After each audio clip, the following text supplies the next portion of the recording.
C'est la journée internationale de la femme et ce sont des profils très différents qu'on vous montre aujourd'hui sur Alsace 20 avec Laurence Rueff qui est la présidente de la section boxe du gymnase Bartholdi ici à Colmar. Donc on a vu là en préambule quelques images où ça tape fort et là vous êtes toutes douces. Alors c'est un paradoxe, vous êtes les deux.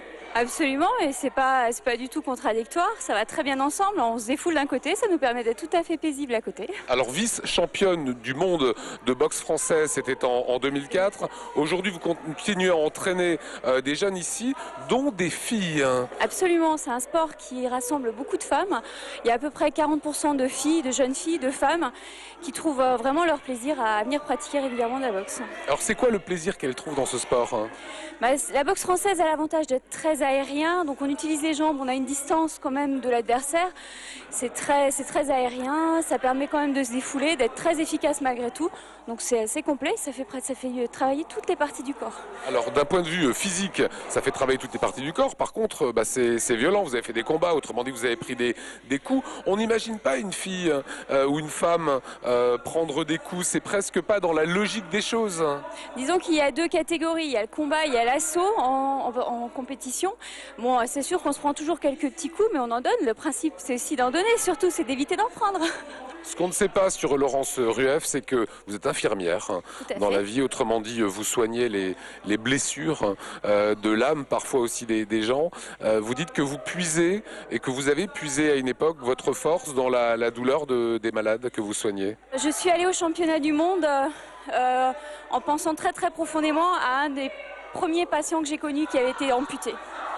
Et c'est vrai que quand j'étais là-bas, c'était vraiment un moteur, quoi. Je me disais, allez, tu vas pas te plaindre, quoi. Je suis en pleine forme, j'ai mes deux jambes, je peux m'en servir pleinement. Donc voilà, faut y aller. Quelles sont les valeurs en tant que femme, quelles sont les valeurs que vous voulez transmettre à vos élèves? Le respect, principalement. Moi, je tiens énormément à ce que mes jeunes respectent l'adversaire, respectent tout ce qu'on apprend en sens civique général, donc c'est-à-dire qu'on respecte les autres, à savoir qu'il y a, même si s'il y a du combat, même si on cherche à frapper l'autre, on ne peut pas évoluer sans l'autre. Donc à l'entraînement, on n'évolue jamais tout seul, on ne devient jamais bon tout seul et on ne gagne pas un combat tout seul. Donc le respect de l'autre, toujours, quoi qu'il en soit. Une dernière question à l'occasion de cette journée internationale des femmes. C'est quoi être une femme aujourd'hui pour vous? Pour moi, c'est pouvoir être celle qu'on a envie d'être, tout simplement. Je pense qu'on peut respecter tout à fait autant celle qui veut rester mère au foyer, femme, et qui s'accomplit pleinement dans ces actes-là. Mais c'est aussi avoir le droit et pouvoir travailler, pouvoir avoir des métiers qui ne sont pas forcément exclusivement masculins, féminins, donc pouvoir aller s'épanouir dans des sports plus violents. Les femmes s'entraînent au moins tout aussi dur et si on regarde sur un combat, elles ont souvent beaucoup plus la hargne que les gars. L'égalité ne s'est pas faite totalement aujourd'hui? Très sincèrement, je pense que ce n'est qu'une hypocrisie.